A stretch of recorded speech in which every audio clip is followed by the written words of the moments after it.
I'm CeCee Torres with IdeateTV here at LA Comic Con 2022, and we're with author Doug Brode to find out more about his work and all the projects he's worked on. Hello, Doug. Welcome to our show. Welcome to LA Comic Con. How does it feel to be here? Oh, great. We were here last year and we loved it, so we came back. We came here last year for the first book, The Ship, and then we had a new one, The Ship's Revenge. So we thought we'd come back and promote the new book and then the next one coming out next summer. And also I worked on a bunch of films, so that sometimes helps bring people over to the table and that kind of thing. I wanted to ask, we have the sign back here with all the films you've worked on. Tell us, okay, not all of them, then some of them. Okay, so there's more. Tell us what you've done on these films. Well, different films, I did different things. So I do storyboards sometimes, I do conceptual art. For Star Trek, Iron Man, Thor, those were all conceptual art, so I'd help design the props, the weapons, whatever was in the movie. Then something Men in Black or Pet Cemetery, Van Helsing. Those I do the storyboard, so we draw out all the shots from the movies. I do about 40 panels a day.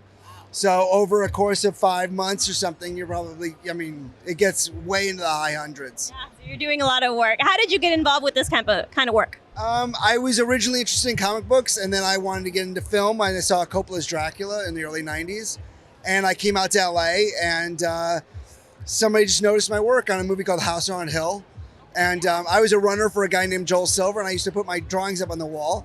And the director, Bill Malone of House on Hill, was walking by on a set. I was like, I need a storyboard. Well, I'll take this guy. And so I got in the union on my very first show, and then I've been a union artist in films ever since. So how do you like it?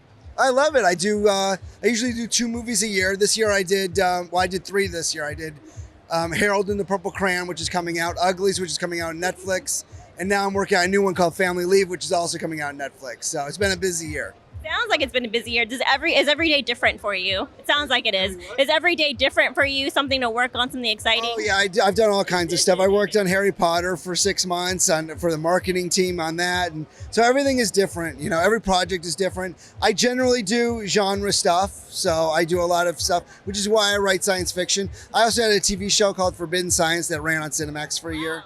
So, yeah. So you kept busy, and we get a lot of people here, especially who want to know how they can break into the industry or do something like this, storyboarding or authoring their own sci-fi work. What advice would you give them? Well, those are 2 very different things. If you want to get into the film industry as an artist, I would suggest, obviously, learn art, but also learn filmmaking. Learn what frame left, frame right is. Learn what a rack focus is. Learn all these things, because you have to know the language of cinema, and then come out and be a PA or be, it's a production assistant. Or, you start at the bottom like everybody else, you get experience, and somebody will notice your work. There's no straight path to being a conceptual artist or storyboard artist. And talk about being an author, because you transitioned to doing that also. Well, what happened was I optioned and sold a bunch of scripts, and even if they pay you a lot of money, it just can end up on a shelf somewhere. I had one script they sold for over $20,000 just as the preliminary payment, right? Like the option, and then they put it on a shelf. You think $20,000, you'd be like, well, maybe we should do something with that. Right. So I'd rather make, $5,000 or $10,000 on a book that at least gets read by thousands of people. So tell us about this book. It looks interesting. Well, the first one was called The Ship, and it was about a woman named Casey Stevens who wakes up inside a crashed UFO 35 years after she was abducted.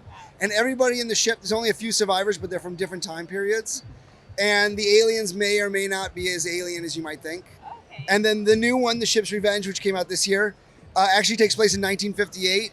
And it talks about the whole Roswell in the 40s and then Area 51 in the 50s. You have to do a lot of research for the books? Yeah, I did. Are you familiar with it already? No, I did there's something called retrocausality in this. So I was doing a lot of scientific research, not research on Area 51, that I could do anything. But the scientific principles that I want to explore, that I have to do research on. So you can fudge it, but you have to have at least a germ of reality in there to fudge, so. Who would you recommend this book to, or why would you recommend it? If you were a fan of X-Files, The Thing, or Alien, this is your book. If you're not into that stuff, it's not your book. So. But they can check out your work on the movies you've worked on. Do you want to show some of the, I know you have some of the stuff out. Yeah. So this is the Art of Star Trek book. I did the reboot with JJ. And so this is an example, this is an original drawing. They have the color rendering here, but this one's here, and then if I flip it over, this one's there. And I designed the staff. I did the tricorder for Star Trek. Wow. And in the tricorder, I designed it based on not Star Trek, but Star Wars. Because we were trying to do something different.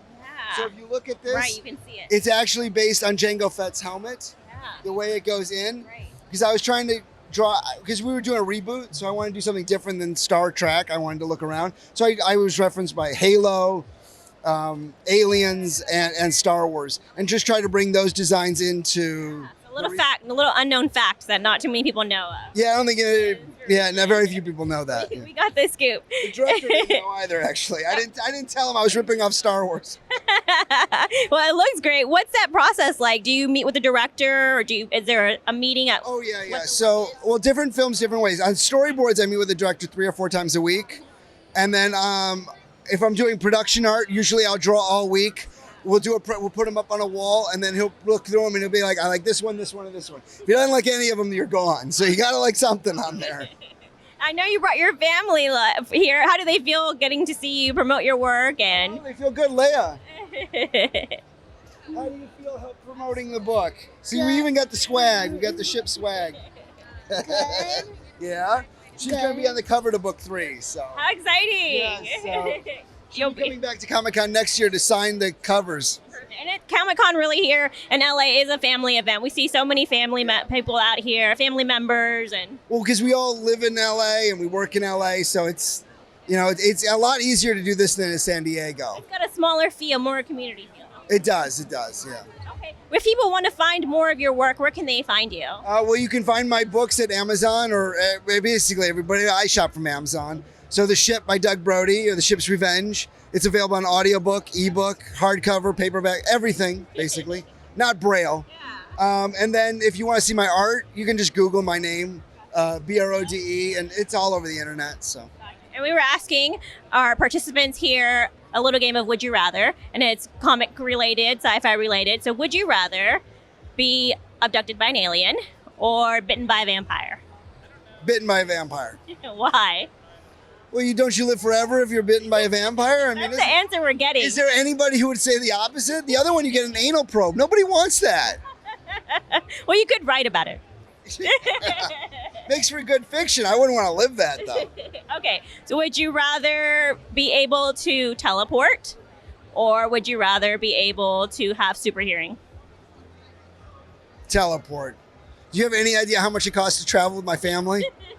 Seriously, just going across the country is thousands of dollars. Good answer, Doug. Good answer. Well, thank you so much for being a good sport and telling us all about your work. Excited to hear more, see more from you.